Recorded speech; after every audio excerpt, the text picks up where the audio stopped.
Hola, buenas tardes. Bueno, hoy vamos a clausurar las jornadas de arte y literatura con la presencia del doctor Francisco Díaz de Castro, que es catedrático de la Universidad de las Islas Baleares. Bueno, ya catedrático emérito, porque sé que la palabra emérito tiene últimamente ciertas connotaciones negativas, pero en este caso no, por supuesto, ¿no? Y que tiene una brillantísima trayectoria como investigador sobre poesía española. Fue editor de la poesía y de la prosa de Jorge Guillén, de la prosa concretamente en la editorial Tusquets, y luego también de obras de Juan Ramón Jiménez, de Rafael Alberti. Coordinó también una nueva edición de las obras completas del malagueño Manuel Ertolaguirre junto con Almudena del Olmo. Y sus libros de investigación bastante vinculados a Málaga, porque en 1997 publicó el libro Poesía Española Contemporánea, 14 ensayos críticos, en la editorial de la universidad. Y luego, en 2003, Poesía, Pasión de Vida, estudios sobre la generación del 27 en el Centro Cultural de la Generación del 27, que depende de la Diputación de Málaga. Sobre poesía contemporánea, mucho más reciente, trata el libro Vidas Pensadas, que editó Renacimiento en el año 2002. Pero aparte de un gran profesor y un gran investigador en la literatura española contemporánea, Francisco Díaz de Castro es un poeta excelente y, bueno, voy a recordar algunos títulos de los últimos suyos, ¿no? La canción del presente, que publicó la editorial Pretextos en Valencia, 1999.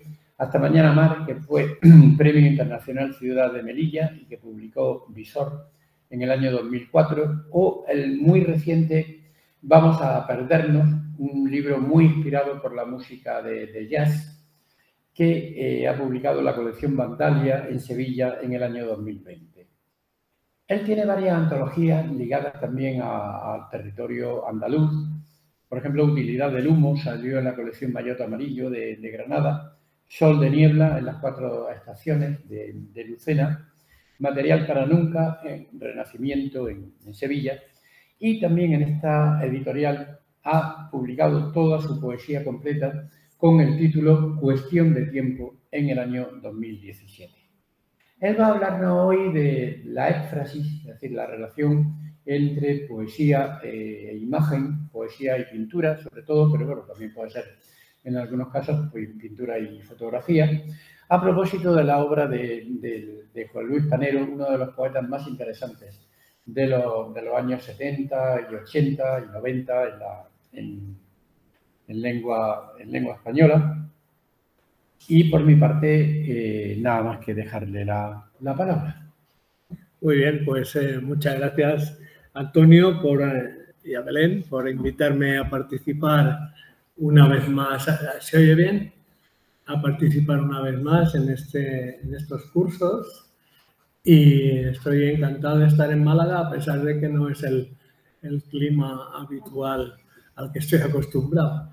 También me parece gracioso estar por primera vez en mi vida en una sala judicial. Menos mal que no estoy en el banquillo, sino aquí para hablarles a ustedes o a vosotros de algo que en principio nos gusta a todos, que es de poesía y de arte. La idea mía, sabiendo que se trata de estudiantes básicamente de segundo curso de arte y de filología española, era la de acercarme primero durante unos minutos a la éfrasis propiamente dicha, con ejemplos distintos de la literatura, de la poesía española contemporánea, para luego centrarme en 4 o 5 poemas de Juan Luis Panero, hijo del poeta Leopoldo Panero y hermano del poeta mucho más famoso que él, Leopoldo María Panero. Juan Luis Panero es un poeta de mi preferencia, es un poeta que a mí me resulta muy cercano, no personalmente porque coincidí con él una sola vez, pero sí desde el punto de vista de la visión de lo que es la poesía, de la visión de lo que es la palabra poética y incluso de visión del mundo y de afición también por las artes. Pero previamente quería comentarles, si no, no veo bien, vamos a poner ya. Comentarles algunas cosas respecto a la éfrasis y ver algunos textos e imágenes.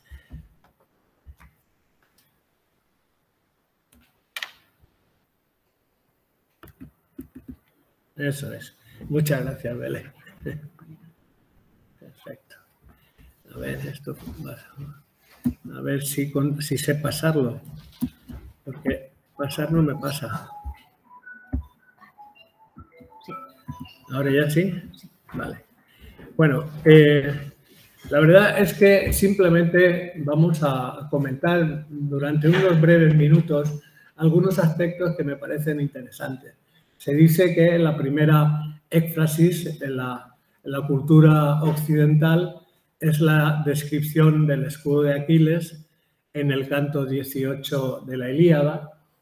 Y bueno, esta es una reproducción de lo que dice Homero en esa descripción, puesto que obviamente se trata de un escudo imaginario que seguramente está basado en la observación de otros escudos de la época, como es lógico, ¿no?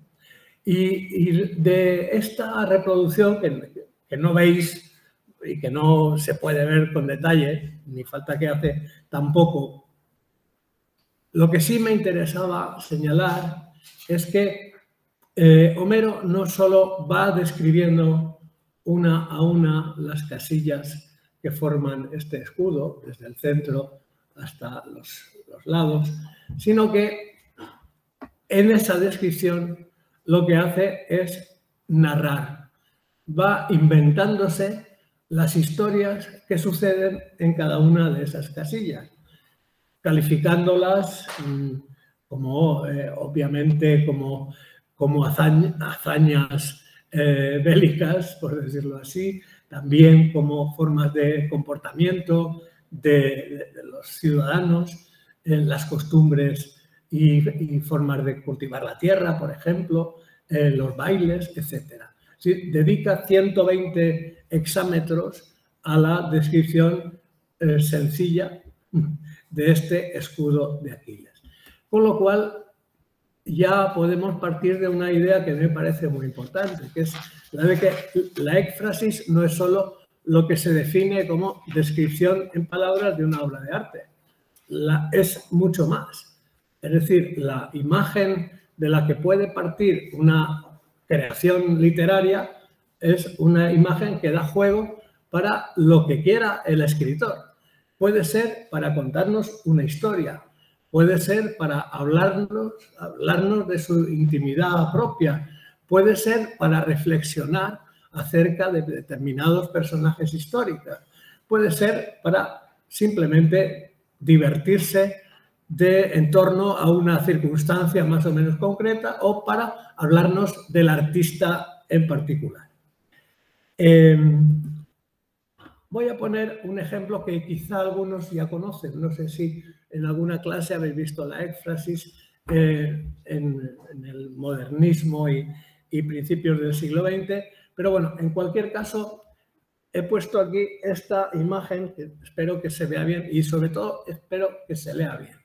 Es un poema de Manuel Machado a partir de un retrato del rey Carlos IV, se parece mucho al emérito, sin duda, esa cara, del rey Carlos IV, hecho desde una perspectiva, por supuesto, irónica. Está haciendo, por lo tanto, Manuel Machado, no solamente una descripción de un cuadro, está también haciendo un juicio de valor indirecto con la ironía acerca de la condición del personaje, que diría otro poeta amigo nuestro, y acerca también de las costumbres de bueno, de la corte. Voy a leer el poema y luego lo comentamos muy brevemente porque quiero llegar a Juan Luis Panero. Fijémonos en, bueno, Bartolomé Cenarro, arcabucero del rey, esta magnífica escopeta fabricó. Y es tan fina y tan coqueta como listo este perro perdiguero. Río Frío, La Granja, El Pardo, los ardores cinegéticos vieron y amorosos con que pasaron por aquí dichosos los currutacos y las mirliflores. Los ciervos y conejos cortesanos, siempre al alcance de las reales manos, acuden a batidas y encerronas. Don Carlos IV los persigue y mata, bonachón y feliz, cual lo retrata el oro viejo de las peluconas. Si nos fijamos, es un retrato, sin duda, a pie de la letra de lo que hay aquí, pero Manuel Machado pone mucho más. De entrada, imaginémonos que a un personaje de tanto prestigio, de tanta categoría social como puede ser el rey, no se le mencione al principio y se empiece a hablar de un artesano de nombre además cacofónico, Bartolomé Cenarro, que además es arcabucero del rey. Y ahora se habla de la escopeta. El rey es la figura que ocupa el 80% del cuadro. Sin embargo, se va a hablar de la escopeta. Esta magnífica escopeta fabricó y es tan fina y tan coqueta como listo este perro perdiguero. Bajamos al ángulo inferior derecho y vemos a un perrito que está ahí tranquilamente, pero que parece muy listo según el observador. No se dice que el rey sea listo, se dice que el perrito es listo. Luego, el segundo cuarteto y el primer terceto se nos cuenta una forma de vida de la corte, naturalmente. Río Frío, La Granja, El Pardo, lugares de caza, cotos de caza real. Los ardores cinegéticos vieron y amorosos, es decir, los ardores de todo tipo, con que pasaron por aquí dichosos los currutacos y las mirliflores, es decir, los atentos a la moda y las muchachas elegantes. Obviamente no aparecen por aquí piezas de caza que no sean humanas, claro. Naturalmente, a partir de ahí ya percibimos que la ironía se va a extender en la estrofa siguiente. Y naturalmente, cuando se habla de ciervos y de conejos, no se está hablando de ciervos y de conejos, se está hablando de otra cosa. Los ciervos y conejos cortesanos, siempre al alcance de las reales manos, acuden a batidas y encerronas. Ya no tenemos nada más que decir que es don Carlos IV, el protagonista del cuadro, quien los persigue y mata, bonachón y feliz, cual lo retrata el oro viejo de las peluconas. Las peluconas son unas monedas de oro con la efigie de este rey. En fin, nos damos cuenta entonces de que ya desde principios del siglo nos encontramos con éfrasis que apuntan a una intención que no solamente es la descriptiva, sino la interpretativa. Ahí hay siempre lo que podríamos llamar una lectura moral. Moral en el sentido amplio, es decir, de costumbres, no necesariamente edificante, ¿no? Un ejemplo que quiero poner a continuación es este otro, que es un largo poema de Luis Cernuda, Ninfa y Pastor, que no lo vamos a leer completo para no alargar excesivamente esto. Dejo aquí un momento el cuadro para que se contemple la escena, la situación de los dos personajes, la luz que incide directamente sobre las caderas y las nalgas de la ninfa, etc. Y a continuación pasamos a ver este poema, que es también un poema moral. Quizás sí que valga la pena que lo lea. Lo que mueve al santo. la renuncia del santo. Niega tus deseos y hallarás entonces lo que tu corazón desea. Son sobrehumanos. Así te inclinas y pasas, porque algunos nacieron para santos y otros para ser hombres. Un comienzo un poco ambiguo, ¿no? Un comienzo en el que no parece que vaya a hablarnos ni del cuadro ni de Tiziano. Simplemente está poniendo dos actitudes distintas. Y ahora empieza a hablar de Tiziano. ¿Acaso cerca de dejar la vida, de nada arrepentido y siempre enamorado, y con pasión que no desmienta a la primera, quisieras, como aquel viejo, una vez más representar la forma humana, hablando silencioso, con ciencia ya admirable? La pintura es poesía muda, ¿no? Hablando silencioso, la poesía es palabra que pinta. El cuadro aquel aún miras, ya no en su realidad, en la memoria. Cernuda está evocando este cuadro. La ninfa desnuda y reclinada, y a su lado el pastor absorto todo de carnal hermosura. El fondo negro insinuado por el pincel apenas. La luz entera emana del cuerpo de la ninfa, que es el centro del lienzo. Para leer necesito la luz, porque si no... bueno, la podemos poner cuando empiece a leer mi texto, eso sí. Ahora no estoy leyendo. Perdonad. Bueno, ahora estoy leyendo la pantalla, que la veo. Vale, perfecto, muchas gracias. Sí, lo entiendo. Lo entiendo. Además, por grande que ponga uno la letra, siempre están todos demasiado lejos de la pantalla. Da una vuelta atrás un momento al cuadro, ya que no se veía bien. Eso.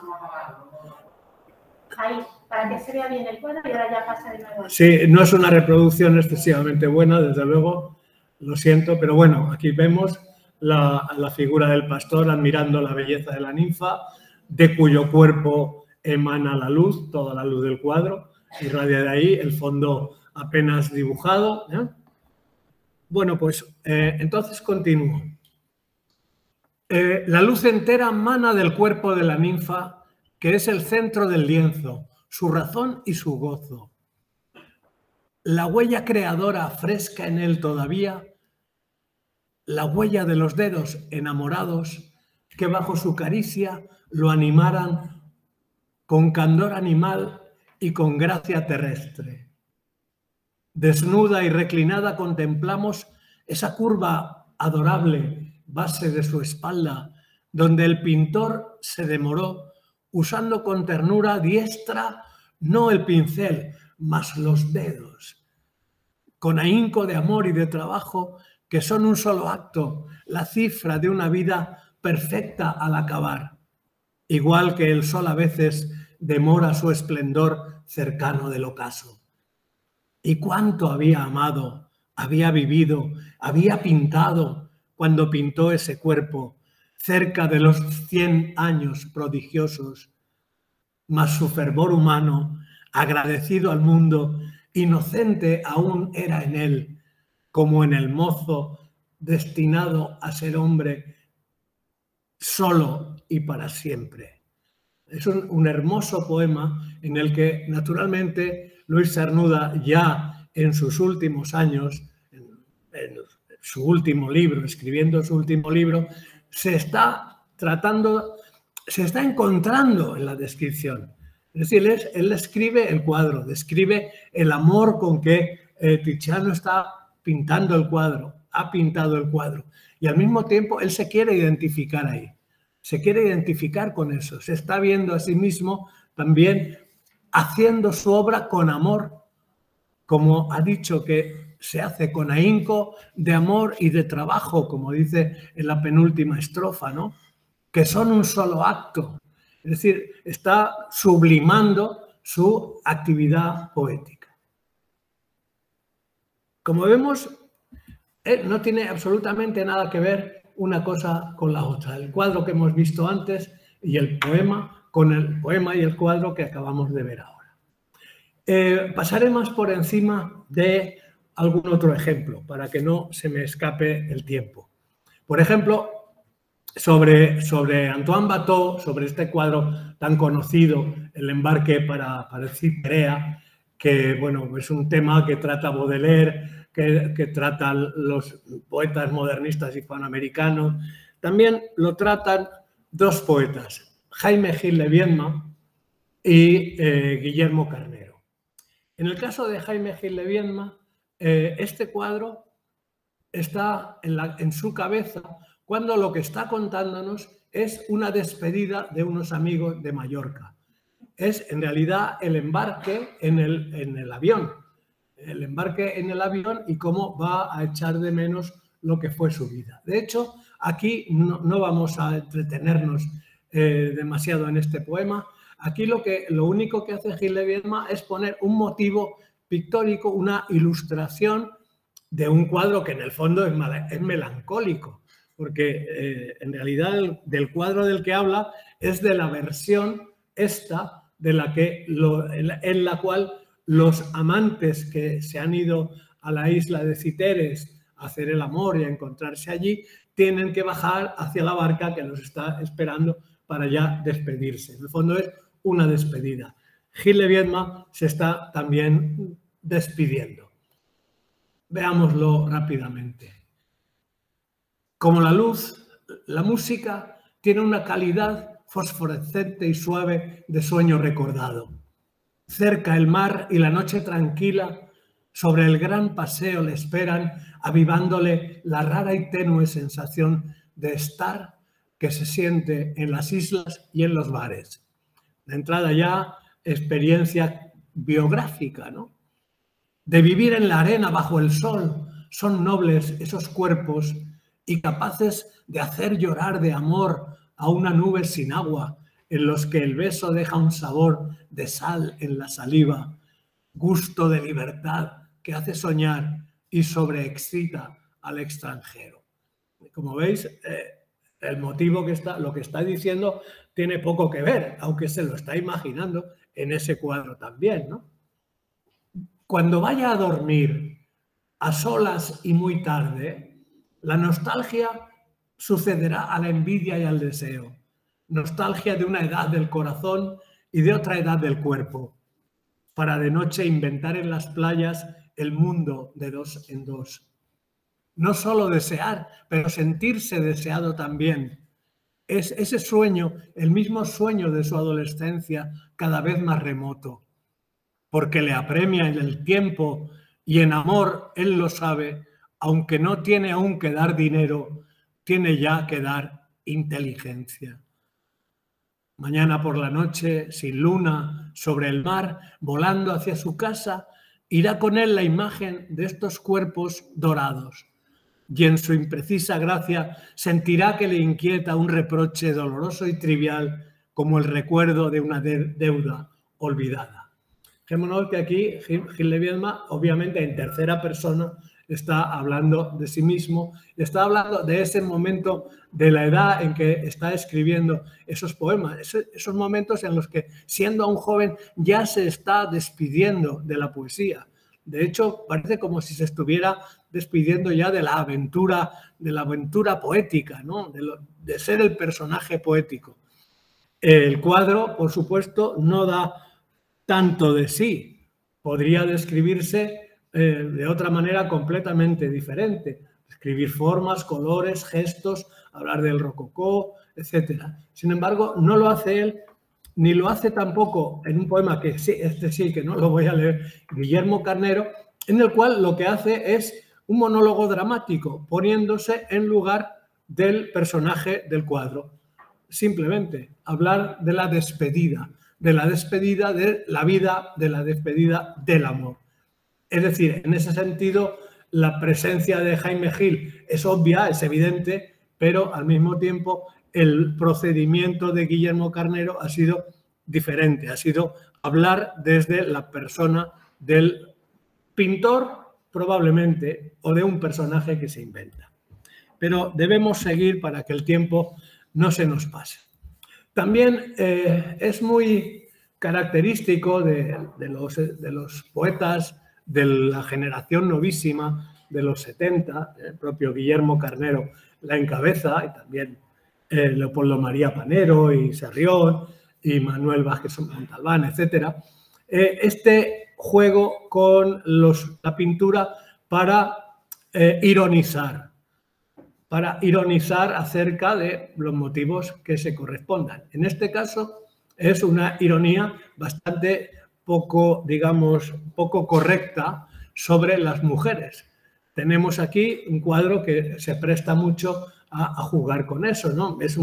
La verdad es que le resulta muy fácil a Guillermo Carnero hacer este poema, ¿no? Simplemente ha seleccionado este Juditha Triumphans por Lucas Cranach el Viejo, y aquí sí que hay descripción, aunque a la conclusión ya nos lleve en otro sentido. La mano bajo el guante se abandona sin presión ni calor, peso ni tacto, y los ojos se alejan, sin el brillo que ennoblece la espada, hacia un deber libre de crueldad y vanagloria. Ella mata impasible, no por odio, deleite ni virtud.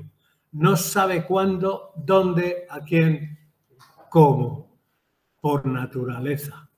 Es decir, aquí ya ella es el género femenino, está representado por esta Juditha Triumphans, que triunfa en este caso del pobre degollado, y que significa también de alguna manera emblematiza el hombre. Pero bien, la variedad puede ser enorme. Fijémonos que la recién premiada Cristina Peri Rossi dedica un libro completo a distintas pinturas de distintos tiempos y autores y estilos.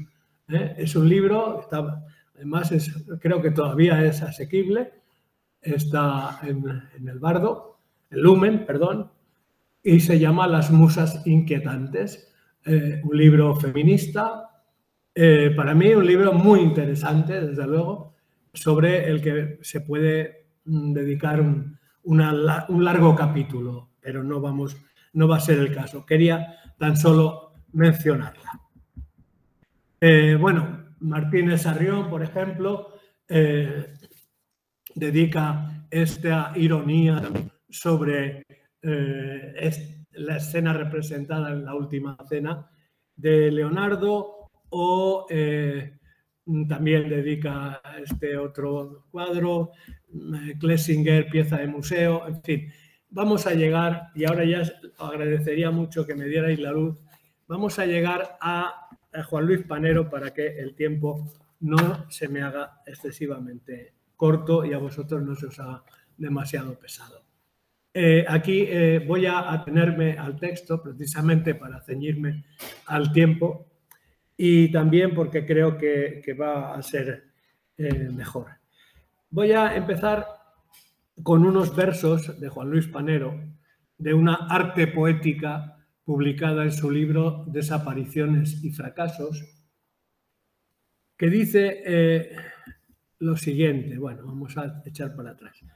La larga, lenta lengua de la muerte ha lamido la mano del que escribe. Lucidez o locura, nadie sabe, solo quedan palabras, palabras deshaciéndose. En estos pocos versos ha concentrado Juan Luis Panero toda su poética. Es decir, no sabe si escribe por locura o por lucidez, pero en cualquier caso, esas palabras que está escribiendo las va a lamer la lengua de la muerte y las va a deshacer. Ese concepto de que todo es caduco, de caducidad también de la poesía, que se mantiene prácticamente, de la poesía y de la vida, que se mantiene a lo largo de toda la producción de Juan Luis Panero y que en el fondo nos muestra un descrédito de las creaciones humanas, a pesar de que en unos pocos casos sean en poemas eróticos o sea en poemas artísticos, el poeta considera que hay una relativa salvación, una precaria salvación más allá, ¿no? Y bien, empiezo con mi texto. A diferencia de la poesía del grupo novísimo, estrictamente coetáneo, la de Juan Luis Panero, 1942-2013, ni tuvo una promoción semejante, ni discurrió por las mismas vías estéticas, en particular durante los años 60 y 70. Es cierto, como señalaba García Martín, que su escasez de publicaciones en ese periodo y sus frecuentes viajes fuera de España dificultaron su conocimiento y su apreciación. De hecho, entre su primer libro, A través del tiempo, 1968, y el siguiente, Los trucos de la muerte, 1975, transcurrieron los años principales de una eclosión novísima que poco tenía que ver con el enfoque elegíaco de este poeta que recogía la herencia de promociones anteriores. Sería necesario esperar a la edición en 1984 de todos sus poemas hasta la fecha, en Juegos para aplazar la muerte, para que le llegara no solo un amplio reconocimiento crítico, sino también una recepción importante por parte de los poetas de la generación más joven. En palabras de Felipe Benítez Reyes, que acaba de publicar un nuevo libro, sometida a una especie de engañosa neutralidad estilística, despojada sin adornos de época, concisa y escueta, jamás tentada por las acrobacias metafóricas, nunca rendida a los halagos confusos de la verbosidad, estamos ante una poesía inequívocamente de hoy que nos habla con una voz de siempre, con una voz liberada desde sus comienzos de las convenciones y modas impuestas en su día por sus coetáneos novísimos, expertos en el ocioso bricolaje lírico y en los juegos literarios del azar. Y al fondo, el pensamiento poético de alguien que se siente tan fascinado por la vida como horrorizado por ella. Hasta aquí Felipe Benítez.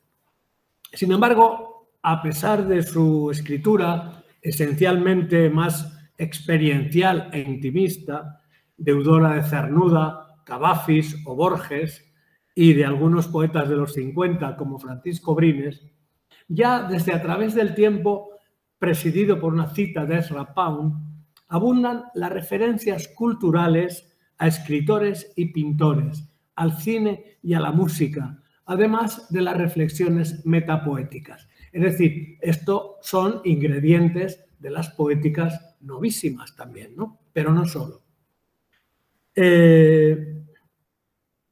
Un aire generacional frecuente, por lo demás, en buen número de poetas coetáneos adscribibles a la sensibilidad novísima, como señaló Antonio Jiménez Millán en su libro Poesía hispánica peninsular de 2006. Así, aunque poco tiene que ver el culturalismo de Juan Luis Panero con el de sus coetáneos novísimos, su poesía se une estrechamente desde el principio vida y cultura y no comparte el prejuicio antisentimental de estos. También son palabras de Antonio Jiménez Millán. El poeta se mantuvo fiel a unos pocos motivos centrales: la desengañada reflexión sobre el acabamiento, la propia biografía, eso que llama la mediocre constancia de los hechos, a la que se contrapone la fugaz redención de instantes de intensidad. El homenaje, en fin, a la secuencia de los amigos encontrados y desaparecidos que son parte imprescindible de su escritura. Como señaló tempranamente José Olivio Jiménez, Juan Luis Panero fue siempre ideal a una constante básica de su poesía: escribir solo por la urgencia de una irrefrenable necesidad interior, signo de una rigurosa autenticidad poética. Es toda una manera de ver lo que tiene que ser la poesía, según José Olivio y según yo también. No hay en su poesía alarde, ni búsqueda de rarezas, ni intertextualidades ocultas, sino que es el hilo de una escritura sin prisas el que va haciendo aparecer los libros vividos, las relaciones personales, los homenajes a los maestros y las afinidades de todo tipo. Son muy numerosas, como digo, las referencias culturales desde el comienzo de su obra. Los libros, los personajes históricos, los espacios, Roma, París, Londres, Venecia, México, Bogotá, etc. Abundan especialmente las referencias a los escritores preferidos, Pound, Eliot, Cernuda, Cavafis. Seguramente Juan Luis Panero fue el primero en escribir un homenaje a el poema Poeta de Alejandría del año 68. Scott Fitzgerald, Camus, Pavese, Joan Viñoli, etcétera, etcétera. No voy a hacer la lista completa. Y también citas y epitafios de muchas amistades americanas, literarias, claro. Las referencias artísticas no son tan abundantes, pero muy a menudo se utilizan para establecer ese contraste entre la temporalidad del vivir y una precaria perduración, o al menos el efímero consuelo del arte y la poesía, ese terco sueño de unas pocas palabras. Estas referencias en ningún caso se ponen al servicio de la descripción, como en la multitud de poemas ekfrásticos que podrían rastrearse en la poesía contemporánea, no tanto en el 27, por cierto, independientemente de que dichas descripciones concretas, dejando aparte a Rafael Alberti, como no, y su libro A la pintura, que quede claro, independientemente de que dichas descripciones concretas puedan cumplir una función de carácter moral en el sentido amplio de la palabra. En el caso particular de Juan Luis Panero, las alusiones a la pintura y al arte no tienen un valor o un sentido propiamente ekfrástico, sino que, como veremos, su papel en la mayoría de los casos es el de funcionar como simple pincelada o como imagen dentro de un contexto que no tiene que ver con la ékfrasis. Veamos algunos ejemplos. Ya a través del tiempo, el poema Pintor de Brujas, lo que, claro, he puesto la letra más grande posible, pero no sé si la leéis. Espero que haciendo un esfuerzo la veáis. De todas maneras, no voy a leerlo completo tampoco para no gastar demasiado tiempo, sino a partir de... Entran en un museo, ¿no? En Brujas, por supuesto. Antiguas mesas de oscurecida madera, pesados bancos entre los arcos del patio, dorados platos que las manos de su dueño quizá rozaran, su presencia simple ofrecían a nuestros ojos. Solos a través de las amplias estancias, seguidos por el eco titubeante de nuestros pasos, contemplamos como si un momento fuera nuestra la medida hermosura de rostros y colores. Luego, nuevamente en la calle, bajo la hosca intemperie, intentamos torpes explicarlo. Al anochecer, con los demás regresamos y nunca desde entonces allí he vuelto. Hoy, sin embargo, una vulgar reproducción sobre mi mesa de trabajo me ha hecho pensar en Hans Memling, hijo de artesanos, pintor famoso de su siglo, fallecido en Brujas, y cuya obra, gozando de la humana belleza que la indiferencia o el olvido jamás pudieron destruir, descubrimos adolescentes asombrados en un abril nórdico y tempestuoso. Es la evocación de ese recorrido por el museo y luego la contemplación de la belleza de estos cuadros, la que le suscita ver una sencilla reproducción de un cuadro de Hans Memling.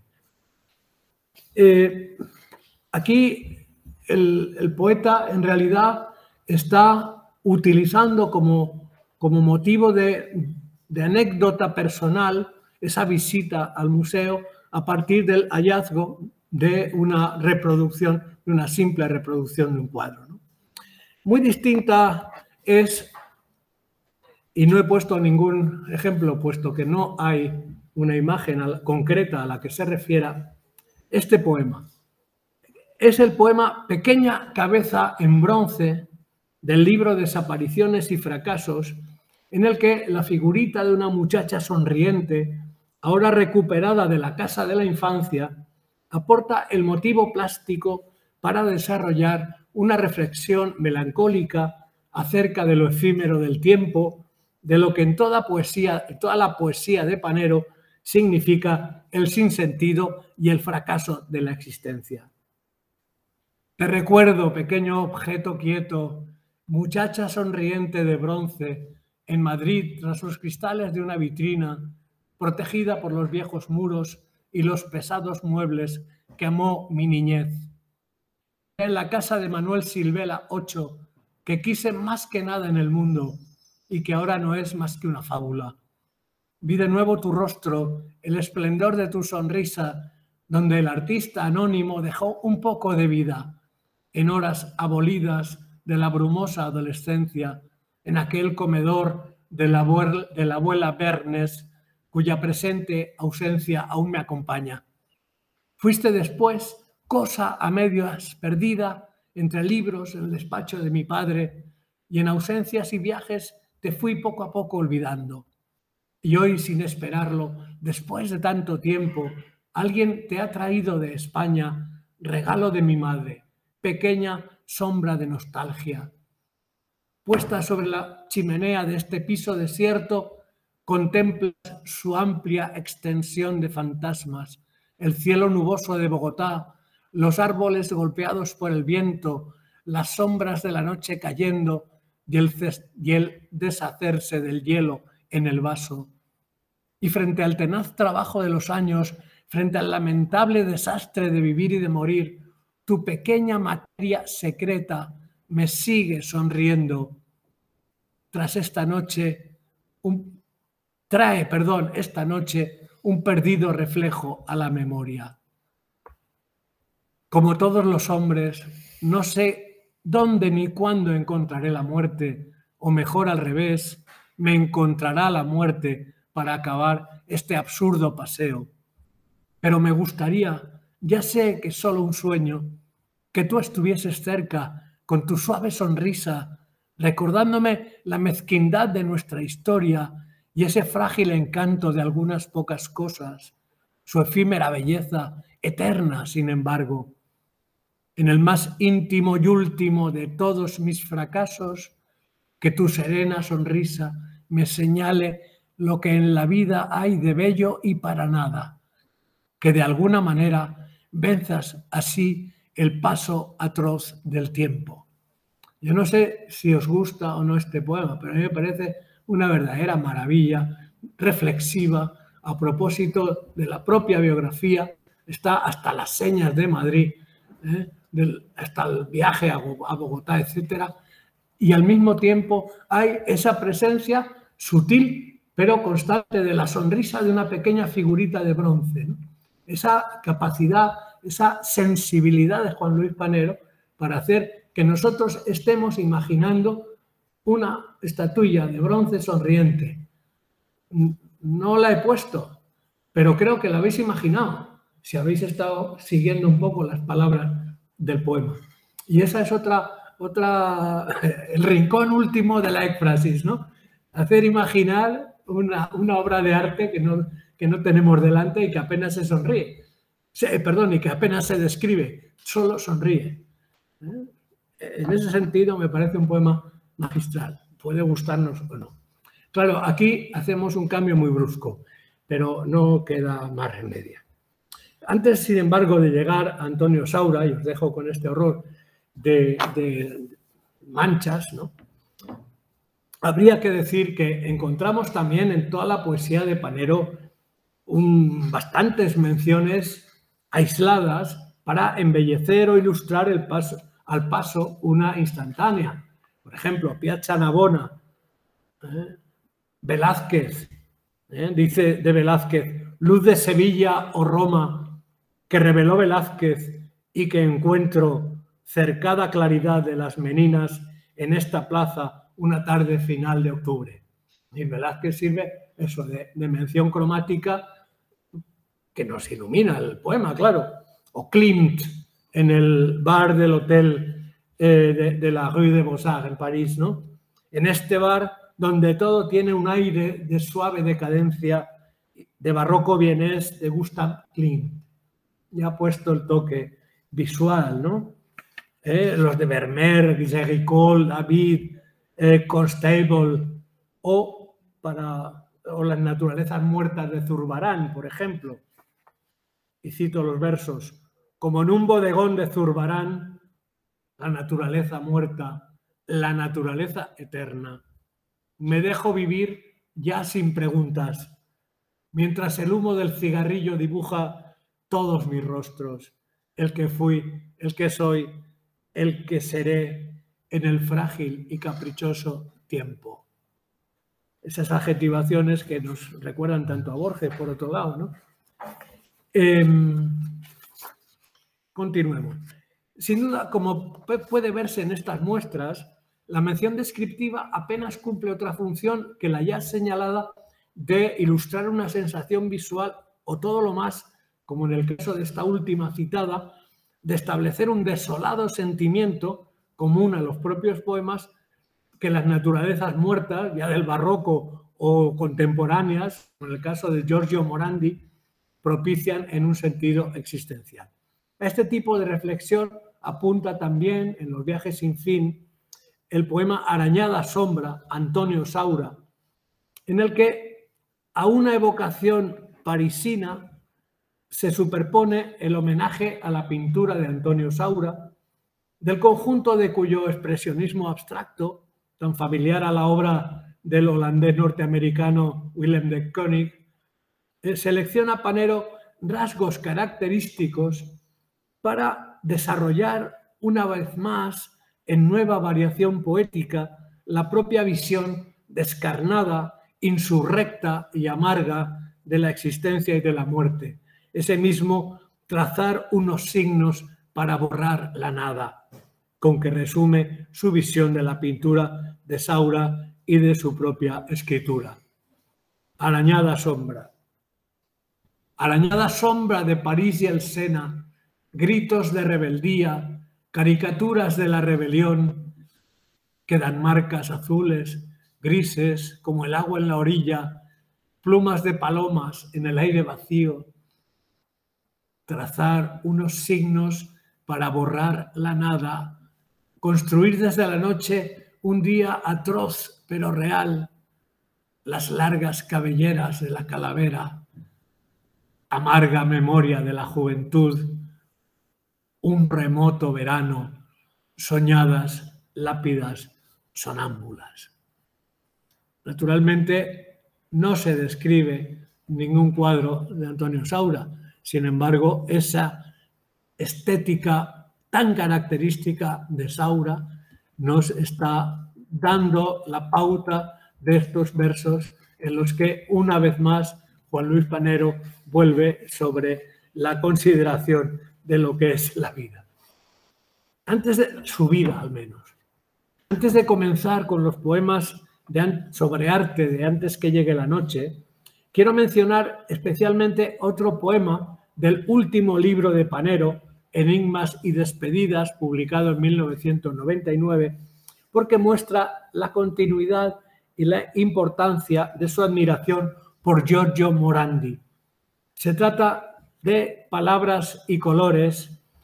Bueno, he puesto algunos poemas sobre Morandi de otros autores, pero no me interesa, no tengo tiempo de poderoslo comentar. Simplemente muestro que hay mucho por hacer.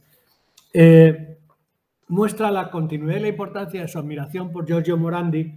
Es el poema Palabras y colores, Joan Vinyoli, poeta catalán, que le influye mucho y que es amigo de él, Barcelona, 1985, en el que, al homenaje al poeta catalán que tanto le influyó, se une la evocación del pintor boloñés a quien dedicó en Antes de que llegue la noche uno de sus poemas más interesantes, como veremos. En el poema, a partir de la casual coincidencia de un homenaje a Viñoli con una exposición de Morandi, supongo que en Barcelona, tratándose de Viñoli, cuya común pasión solitaria y cuyas obras límpidas y precisas le sirven de testimonio claro de una pasión vital que justifica el arte, su terca resistencia, su efímera victoria, la engañosa derrota de la muerte y sus símbolos. Extraño que este homenaje a su memoria coincida con una exposición de Morandi y hoy, en el mismo periódico, sus nombres me recuerden, en tiempos de multitud, pasión tan solitaria, tanta vida en trazos tan precisos, el sonido de una vieja palabra, el color de una botella, limpios como naciendo aún, palabras y colores, terca presencia efímera, engañosa derrota de la muerte y sus ritos, jugando aquí con la oposición, con el contraste. Estamos al mismo tiempo viendo la afirmación de la nada y la afirmación de la duración pese a todo, ¿no? Ese terca presencia efímera, la resistencia del artista, la resistencia del arte, de la obra como materia, ¿no?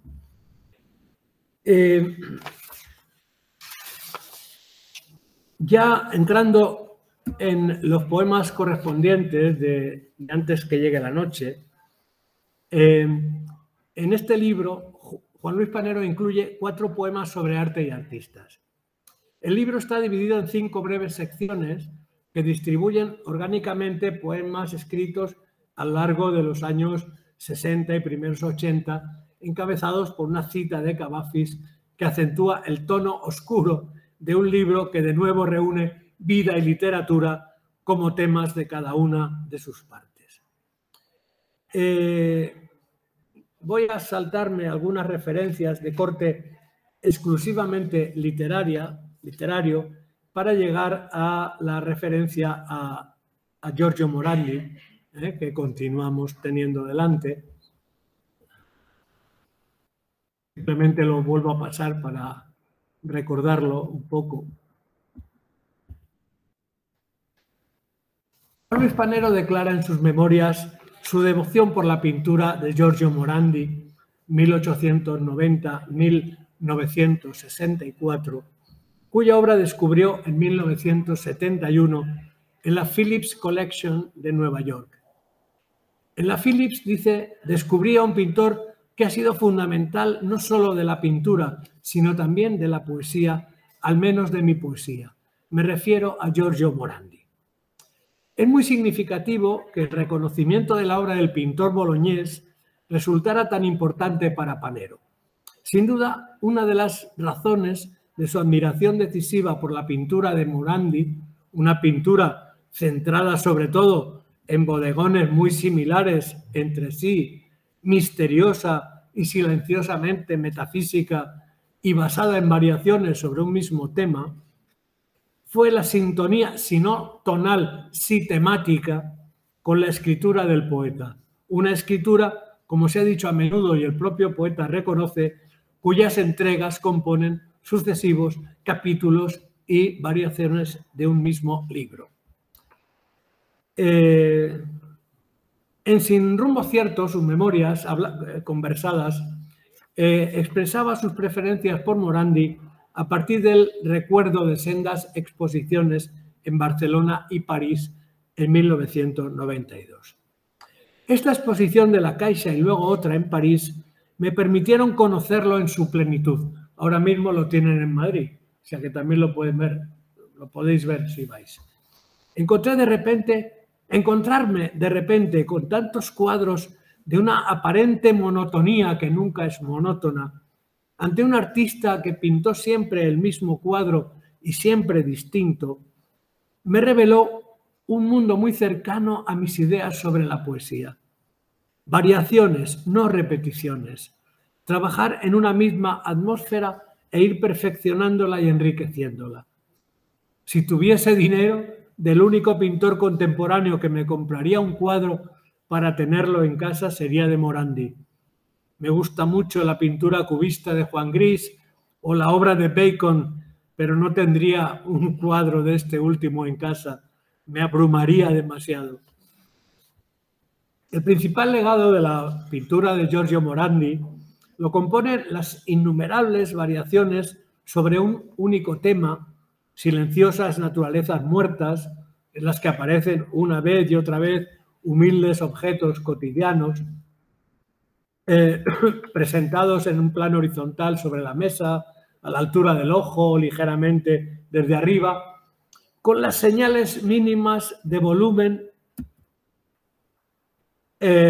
y una luz que incide suavemente sobre la superficie, loza, vidrio, barro, etc. Combinados en sutiles disposiciones, a veces con ligera variación de profundidad, los objetos preferidos son vasos, cuencos, pequeñas cajas, botellas de formas variables, en ocasiones algún detalle floral, todos ellos planteados con matices cromáticos suaves y una incitante ambigüedad de forma y tamaño, como estamos viendo en estas imágenes, ¿no? Se ha señalado en Morandi la huella de diversas tradiciones del bodegón barroco español e italiano y sobre todo el influjo de los bodegones de Cézanne, otro pintor favorito de Juan Luis Panero. Aunque a diferencia de los bodegones de Cézanne, en Morandi no aparecen más que muy ocasionales motivos florales o frutales.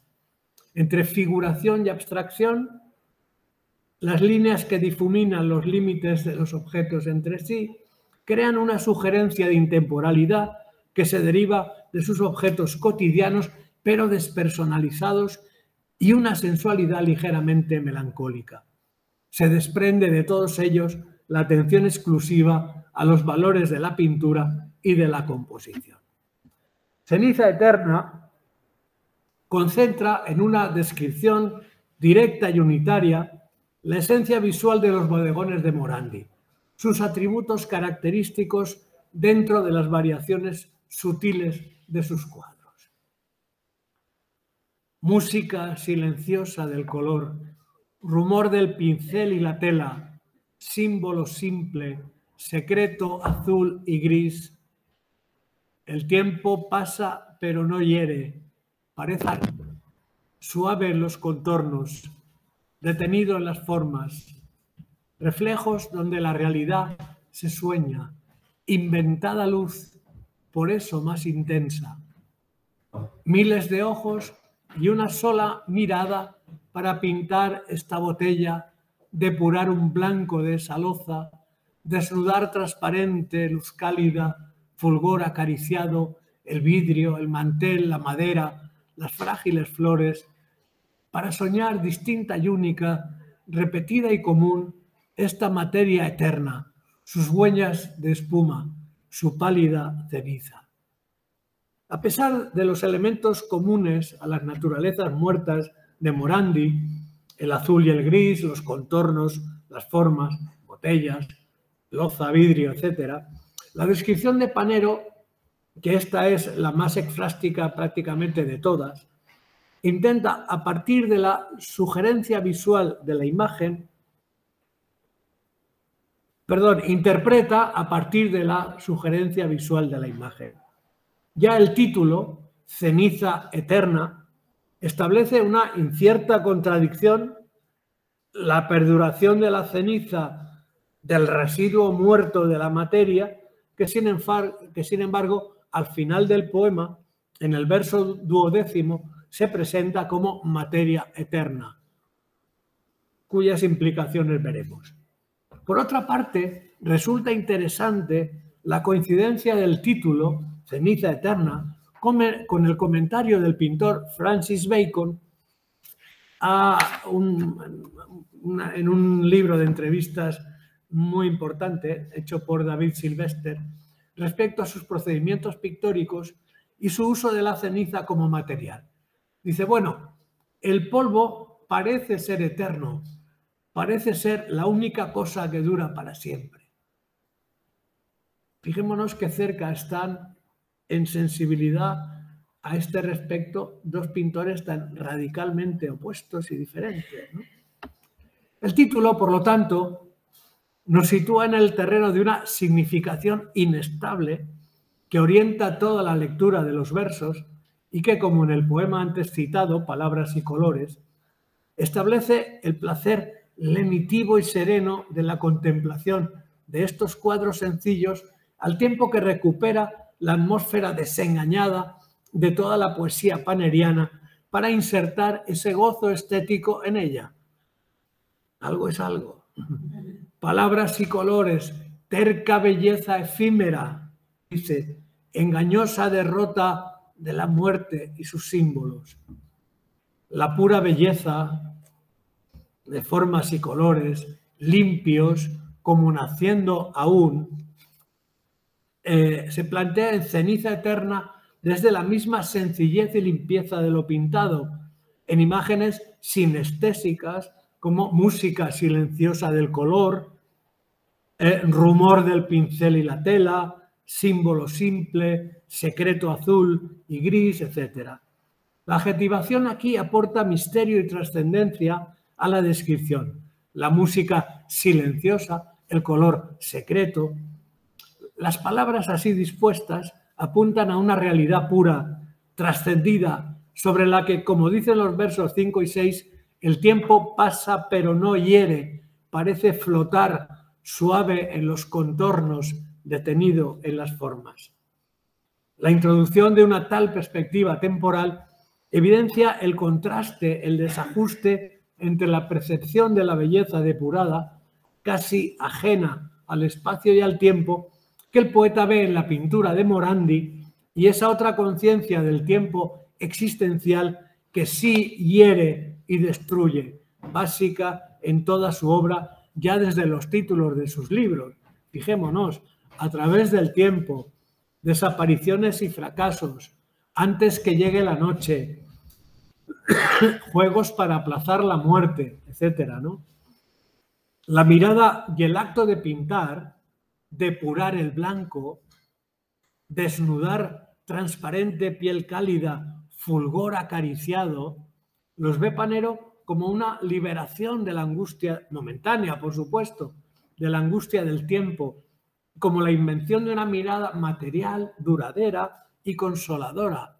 Un sueño que a partir de la obra repetida y común de Morandi permite elevarse por encima de la realidad de cada día para soñar distinta y única, repetida y común, esa materia eterna, sus huellas de espuma, su pálida ceniza.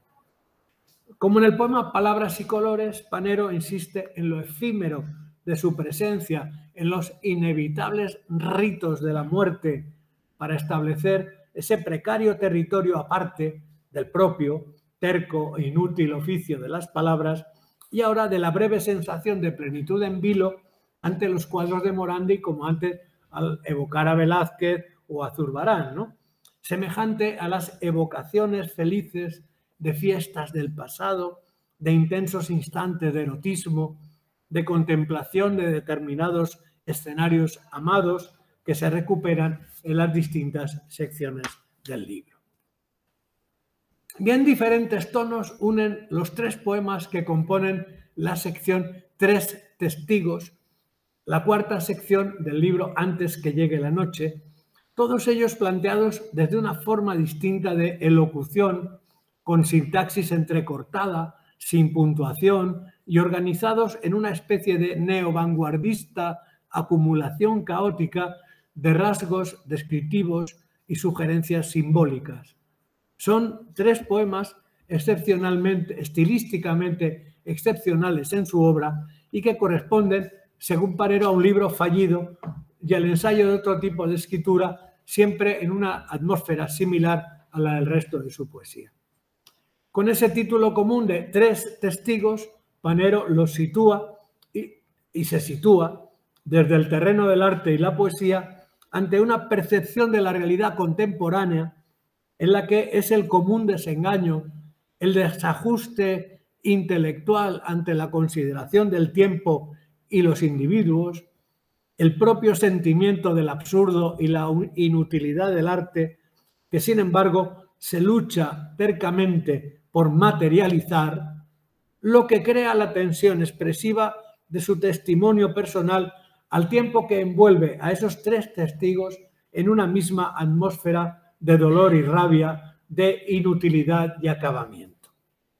Empezamos con Alberto Giacometti.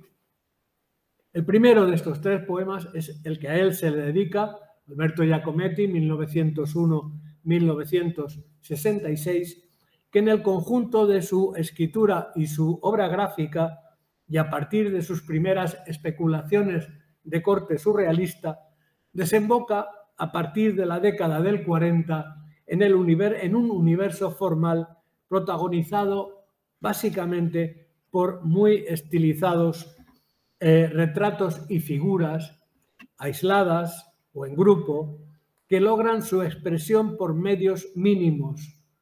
Panero integra en su propio mundo poético la atmósfera de soledad existencial, de melancolía expresionista, aislamiento y silencio de Giacometti. El poema materializa su admiración y su sintonía hasta el punto de el propio Panero considerarlo una de las mejores cosas que he escrito. Es una opinión personal del poeta, claro. Vamos a ver el poema. Avanzan solos, gris andrajo de nubes, gris pesadilla de bronce herido, llamaradas grises, terco pedernal de fantasmas, tierra, terracota, mineral, insomnes avanzan, furor helado, bronce, herrumbre, ira petrificada, cuerpos, sombras, sombras, cuerpos, ballet de muerte, astillas de sueños, avanzan solitarios, remotos, ciegos árboles andando, atraviesan puertas, piedras, palabras, plata roñosa, paredes de espejos, lágrimas sin ojos, avanzan, reclaman, mendigan, sueñan, otro infierno distinto, otro infierno, otro. Un poema tan lleno de movimiento que exige que no haya puntuación para evitar las pausas, por pequeñas que sean. El procedimiento acumulativo organiza el sentido de la lectura que hace Panero de Giacometti mediante la inserción del lector en una atmósfera caótica en la que formas inmateriales, tierra, terracota y bronce, van intensificando a lo largo de los versos, casi como escritura automática, el testimonio de angustia, pesadilla, dolor y tiempo inclemente. Gris andrajo de nubes, dice gris pesadilla, bronce herido, furor helado, ira petrificada, etc. Todo ello desemboca en un final de disolución que los versos decrecientes acumulan y finalmente dejan en suspenso. Lágrimas sin ojos avanzan, reclaman, mendigan, sueñan, otro infierno distinto, otro infierno, otro. Vamos a esperar un poco. Bien, vamos allá. En el caso de Francis Bacon, ¿no? Supongo que a todos más o menos os suena Francis Bacon, pero en todo caso me apetecía mucho poner estos cuadros de un pintor que yo admiro profundamente, aunque tampoco lo tendría en mi casa. Espero que, con permiso de mi mujer, este es Francis Bacon. Fijaos en los, aquí, por ejemplo, en estos retratos, ¿no? Esa desfiguración, porque de eso está hablando. De eso está hablando Juan Luis Panero también. Vamos a dejar puesto. Vamos a dejar esto. La afición de Juan Luis Panero por la obra del pintor irlandés Francis Bacon, 1909-1992, se explica por la descarnada y agresiva radicalidad de su obra, Por más que el poeta declarase lo que hemos visto antes, que le abrumaría demasiado un cuadro suyo en su casa. Vuelto hacia sí mismo y hacia adentro, incorporando la lección de los grandes pintores clásicos, el mundo de Bacon busca una belleza otra mediante la deformación expresionista, la reducción de los cuerpos a una materialidad de carnicería, que expresa la violencia contorsionada de estos, la crueldad íntima, el horror, el efecto de encierro, esas jaulas tan características también, fijémonos que hay una jaula en cada uno de estos dos cuadros, tan características también del primer Giacometti, las crucifixiones, así se llama este cuadro, tres estudios para figuras en la base de la crucifixión, los retratos y autorretratos torturados, esa reducción a lo figural, ya la animalidad que señala Gilles Deleuze a propósito de su obra. Bacon declaraba a David Sylvester que siempre me han conmovido mucho los cuadros de son palabras de Bacon, siempre me han conmovido mucho los cuadros de mataderos y carne, y para mí se relacionan mucho con todo el tema de la crucifixión. Se han hecho fotografías extraordinarias de animales inmediatamente antes del sacrificio y el olor de la muerte, punto suspensivo. Si hay aquí veganos, lamento esto, ¿no? Me perdonen. Colocar a Francis Bacon como segundo testigo significa focalizar la reflexión sobre los individuos ensimismados en sus propios infiernos, en el propio matadero. Una forma de profundizar en el enigma, según Pepiat, otro estudioso de Bacon, en el enigma de la organicidad, como el pintor lo hizo, por más que la corporeidad no tenga un peso específico en Panero, más allá de las reiteradas referencias al erotismo, a la droga, como se ve aquí este cuerpo con un brazo pinchado, al alcohol o al tabaco, que refuerzan la atmósfera circunstancial sobre la que se desarrollan las evocaciones y reflexiones de su poesía toda. Sin embargo, lo extremoso de los rasgos que Juan Luis Panero sintetiza en su poema emblematiza bien el propio desengaño, la fantasmagoría y los enigmas que el poeta ve en el vivir propio y en el de quienes atrae a sus poemas, sean seres de su biografía o de su experiencia como lector. Como señala otro autor que habla de Bacon, Van Halpen, a propósito de la obra de Bacon, y traduzco, la representación entonces no puede preservar la vida, sino solamente exponer su desvelamiento. Ni puede la representación tampoco revelar la esencia de la vida. La representación que intenta descubrir la vida, encontrar su verdadera esencia, solo revela la muerte. Es toda una interpretación muy interesante. Es un libro que a los de arte se lo recomendaría. En este sentido, si Morandi, como hemos visto, le resulta un modelo de terca busca de una belleza depurada, aunque efímera, Bacon viene a servir a Juan Luis Panero como un epítome extremado del horror de la temporalidad y de la muerte que el vivir descubre y que componen el argumento de su propia obra. Vamos allá. También este poema, escrito sin signos de puntuación, acumula un verso tras otro, todo ese conglomerado de referentes. El que busca, el que tiene, el que no tiene, el sueño sin párpados cuya luz más quema, el que pinta con pinceles de hueso, huesos aún calientes, de piernas, brazos, espalda, ilumina la pared oscura con sangre en las uñas, gotas blancas de bilis, aterradas pupilas, el que destruye su identidad precisa, construye su personaje desconocido, cierto, se mezclan, se desgarran los signos, reclaman con delicados colores horrendos carne de costra olvidada, mercancía, cuerpo ahogado, perfumado, maquillado, disfrazado, bebiendo en la noche, iluminando nada, bermellón, amarillo, rojo tierra, pútrido verde, incorpora el matadero común, imagina una cierta sonrisa, exalta la muerte, implora, araña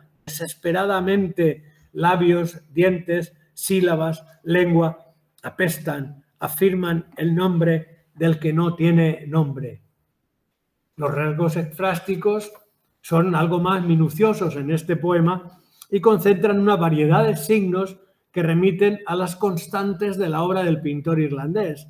El uso del color, bermellón, amarillo, rojo tierra, pútrido verde, fragmentos de corporeidad desnuda, huesos aún calientes de brazos, piernas, espalda, sangre, bilis, ojos, bocas, labios, dientes, etc. Y la anonimia, la corporeidad sin identidad precisa, sin identidad, en la que Panero se fija en los versos 7 y 8. El que destruye su identidad precisa, construye su personaje desconocido. Es algo semejante a la idea que subrayaba Gilles Deleuze acerca de que Bacon no pintaba personajes, a pesar de que hay un montón de retratos de personas reales, pero no pinta personajes, solo figuras. La figura es y no remite a nada más que a sí misma.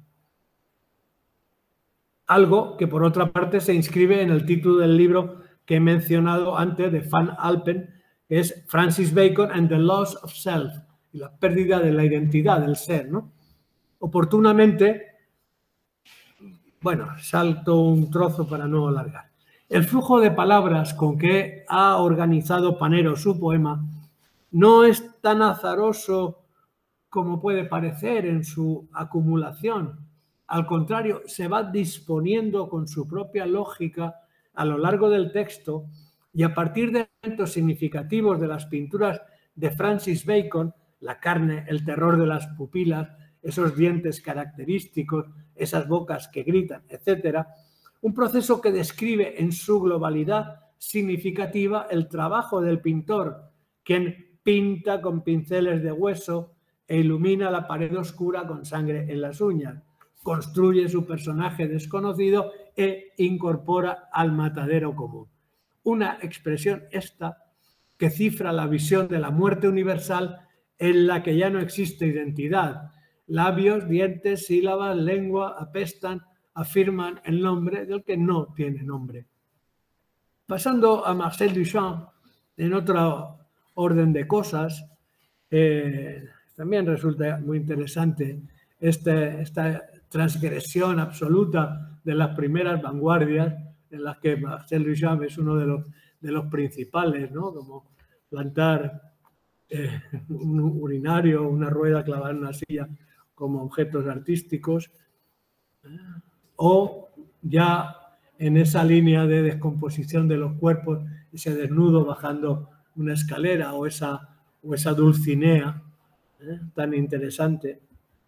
Pues bien, desde el silencio descarnado de las figuras de Giacometti al extremado mundo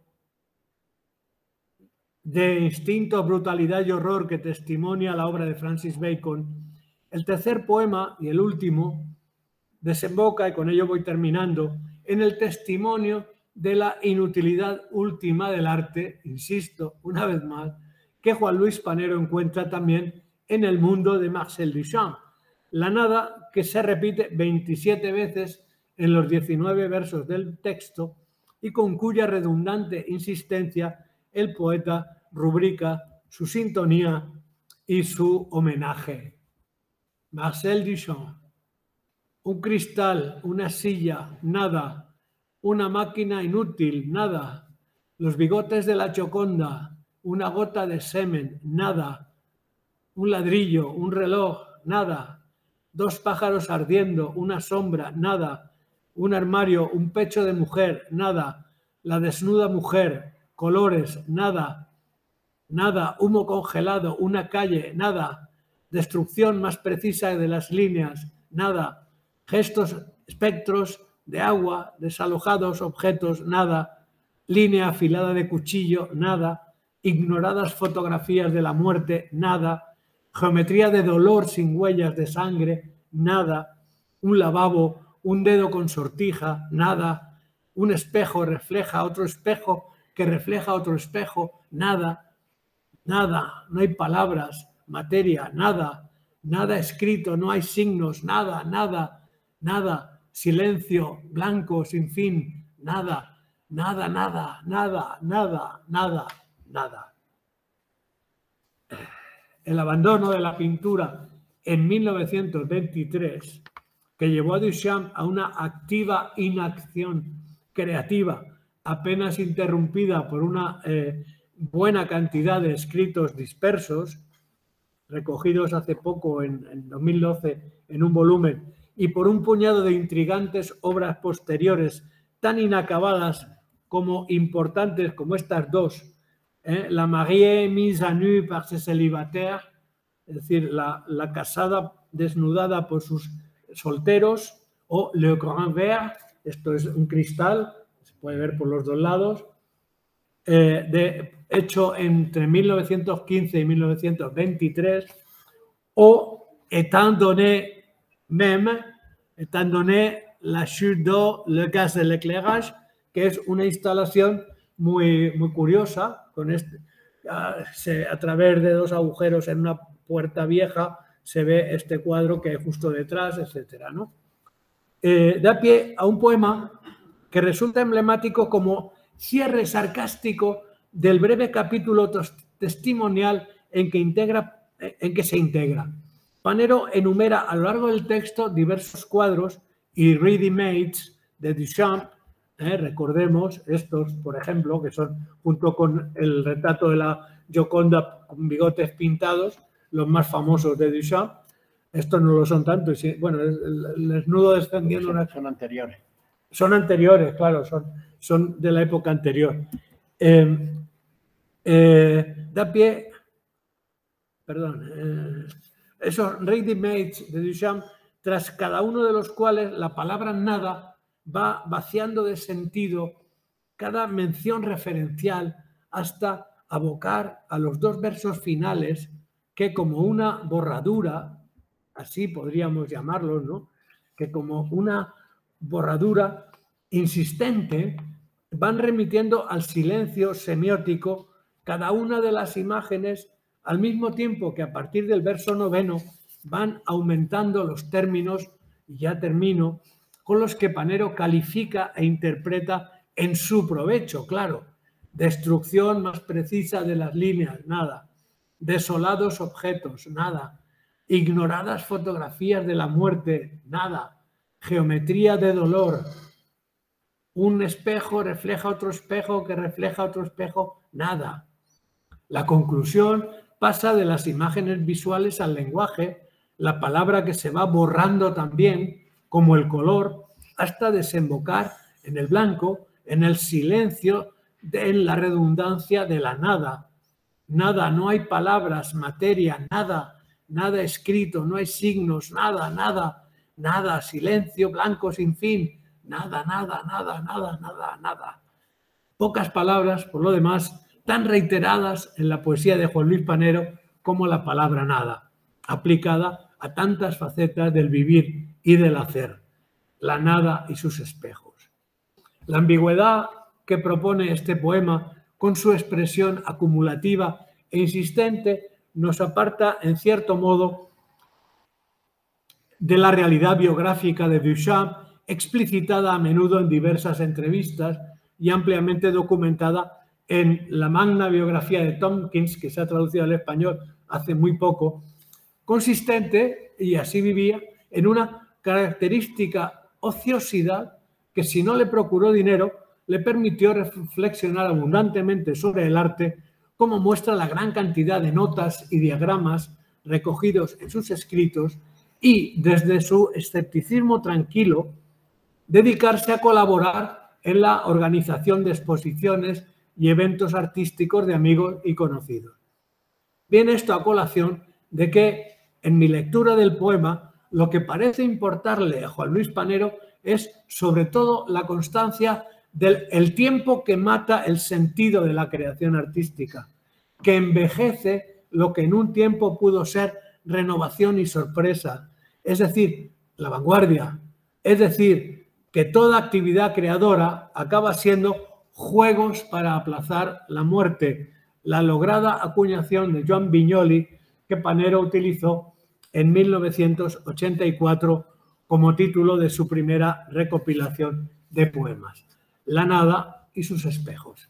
Y con eso voy a terminar agradeciéndoles su tranquilidad a pesar de los últimos cuadros y poemas que hemos visto. Muchas gracias.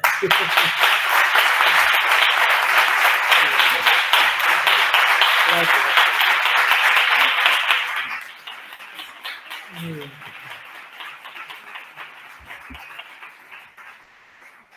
Belén, no sé si hay tiempo para alguna pregunta o Pues hemos pasado.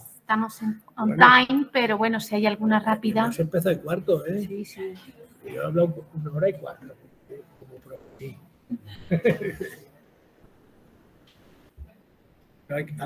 ¿Hay algo luego? No. No sé, Chan, pero ellos se van, porque ya viernes por la tarde. 10 minutos. Ya. A mí me llama mucho la atención en esos últimos poemas de Juan Luis Panero, dedicado a Marcel Duchamp, cómo se repite la palabra nada, porque al fin y al cabo es recurrente en los manifiestos dadaístas. Es decir, la repetición del adverbio es sistemática. Por ejemplo, en el manifiesto Caníbal Dada de Francis Picabia o en un texto que escribe Luis Aragón en la revista Literatío en el año 21-22, en pleno fervor dadaísta, ¿no? Dice, cuanto más políticos, nada, cuanto más republicanos, nada, cuanto más ejércitos, nada, cuanto más tal, nada. Pero me he recordado exactamente cómo se sitúa, ¿no?, dentro de ese horizonte del nihilista, claramente, del dadaísmo. Dada puro. Dada puro.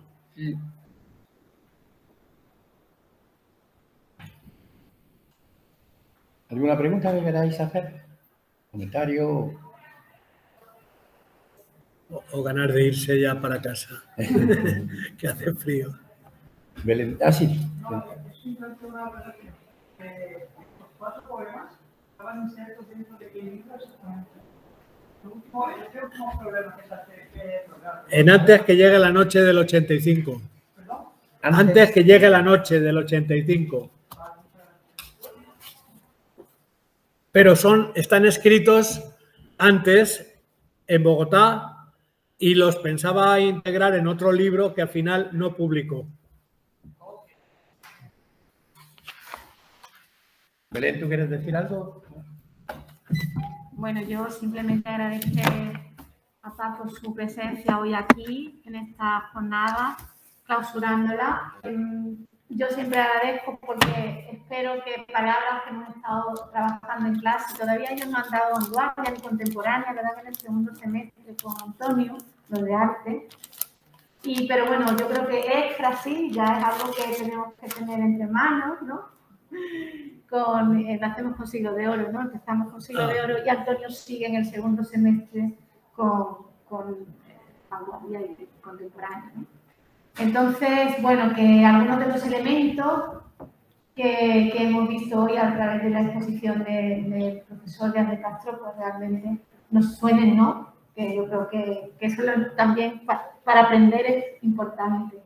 Y darle las gracias siempre, porque para mí hace poesía interpretando, yo lo escucho y la manera que tienes de leer los textos y de comunicarlo, pues me llega de esa forma y por eso te doy las gracias. Pues muchas gracias. Y a todos vosotros por haber estado hoy en la clausura y emplazaros a las grabaciones que luego habrá de la academia, por si necesitáis refrescar algo, algún dato que os parezca necesario retener. Y al próximo año, aunque ya no estéis en el segundo ni estéis en el curso, pues sabéis que cada año vamos a montar y estaréis invitados, aunque no se os ofrezca directamente como curso. Siempre que tengáis interés, seréis bien recibidos. Así que nada, muchas gracias. Muchas gracias. Antonio, gracias. Gracias a ti. Gracias a ti.